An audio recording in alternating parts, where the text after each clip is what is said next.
Jembatan Kaliketek Bojonegoro menyimpan sejarah panjang tentang rekam jejak peninggalan Belanda. Jembatan itu menjadi salah satu penghubung di masa lalu antara Tuban yang merupakan daerah pelabuhan dengan daerah-daerah di selatan yang masih berupa hutan belantara. Aksesnya yang membelah Bengawan Solo menjadikan Belanda memikirkan cara bagaimana memobilisasi kekayaan alam dari Bojonegoro dan sekitarnya ke pelabuhan di Tuban. Menurut sejarah Bojonegoro, Joni Susanto mengungkapkan, berdasarkan catatan sejarah yang ada, jembatan Kaliketek itu dibangun selama 3 tahun pada 1916 hingga 1919. Kemudian ketika Jepang masuk Bojonegoro dirusak sendiri oleh Belanda, tujuannya agar Jepang tidak bisa leluasa masuk Bojonegoro. Belanda mencoba merusak jembatan sisi selatan, itu ada bagian jembatan yang berbeda. Nama Kaliketek sendiri diambil dari sebuah nama sungai kecil sesuai peta era masa kolonial Belanda.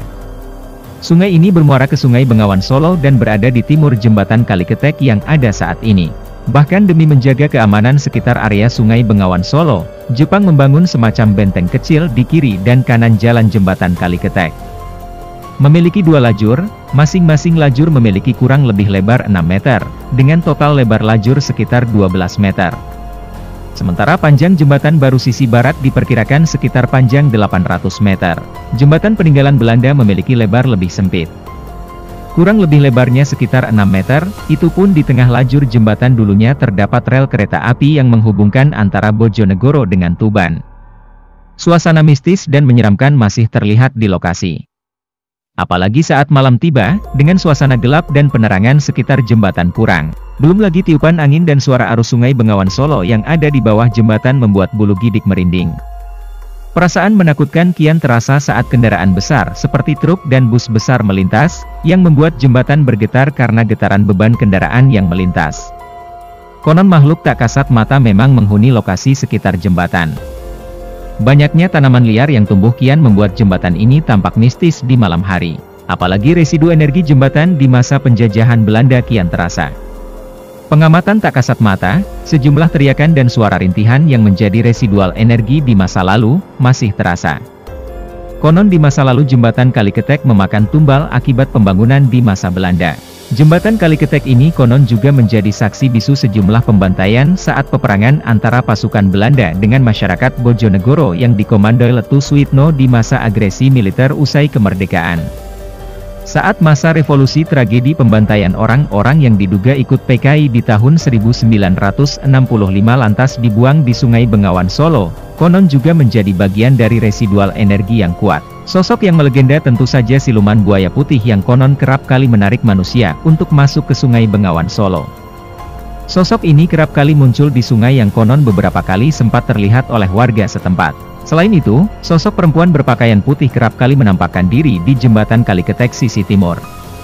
Tak jarang makhluk tak kasat mata ini juga kerap kali mengaburkan pandangan pengendara jalan sehingga membuat kecelakaan. Sosok siluman makhluk tak kasat mata juga terlihat di atas jembatan yang membuat energi jembatan kian kuat. Tak jarang suara sosok ini terdengar seperti suara eraman yang membuat bulu gidik merinding. Sosok ini menjadi penguasa dan yang mendominasi di sekitar area jembatan. Menurut sejarah Bojonegoro R. Ngastasio Kertonegoro mengakui banyaknya residu energi dari makhluk tak kasat mata yang ada di area jembatan Kaliketek. Di mana sosok yang muncul salah satunya buaya putih yang berada di bawah jembatan Kaliketek sisi timur. Di atas jembatan seperti kayak jin, wujudnya binatang bermain di atas jembatan. Sungainya lebih banyak aktivitas bangsa jin dari jembatan yang sebelah timur, terus ada sudut sebelah barat di dekat sirkuit dulu. Tepat di bekas lokasi yang pernah digunakan sebagai sirkuit motor cross yang kini dimanfaatkan menjadi tempat pemakaman umum. Aktivitas bangsa jin, di bawah jembatan peristiwa masa lampau, bumi mengandung suatu energi.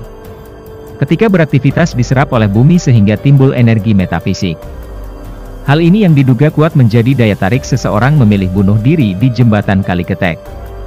Tercatat memang di sepanjang 2022 saja sudah ada 3 upaya bunuh diri yang terjadi di jembatan Kaliketek. Pertama saat Jumat 4 Februari 2022 di mana seorang ibu yang menggendong bayi berupaya melompat dari jembatan Kaliketek di sisi selatan. Kedua pada Minggu sore 13 Februari 2022 di mana seorang bocah sekolah dasar atau SD yang berupaya melompat ke arah Sungai Bengawan Solo. Beruntung keduanya berhasil digagalkan pengendara jalan yang melintas yang langsung menariknya dari sisi jalan di jembatan. Terakhir pada 30 April 2022 lalu di mana ada seorang bidan perempuan yang nekat melompat ke Sungai Bengawan Solo dari jembatan Kaliketek. Wanita yang tengah hamil 8 bulan ini sempat terseret derasnya arus Sungai Bengawan Solo, namun aksi cepat penambang pasir yang ada di sekitar jembatan membuat nyawanya selamat. Akhirnya harus menjalani perawatan intensif di RSUD Dr. Sosodoro Jatiko Esoemo. Tetapi Ngastasio menegaskan, selama melintasi jembatan dengan berhati-hati dan berdoa. Hal ini mampu mencegah adanya kecelakaan dan kejadian yang tidak diinginkan. Memang sangat banyak aktivitas dari bangsa jin, kita harus berhati-hati pada diri sendiri dan jangan lupa berdoa untuk diri kita dan orang-orang yang meninggal di sekitaran jembatan Kaliketek. Jika melihat terdapat sebuah pemakaman umum di utara jembatan tepat di sisi timur samping jalan, sebelum jembatan semakin menambah horor jembatan. Namun, sejak beberapa tahun ini, jembatan yang baru ini memang sudah dilengkapi dengan pencahayaan lampu yang warna-warni pada malam hari. Tentu pencahayaan malam ini untuk menghilangkan kesan mistis.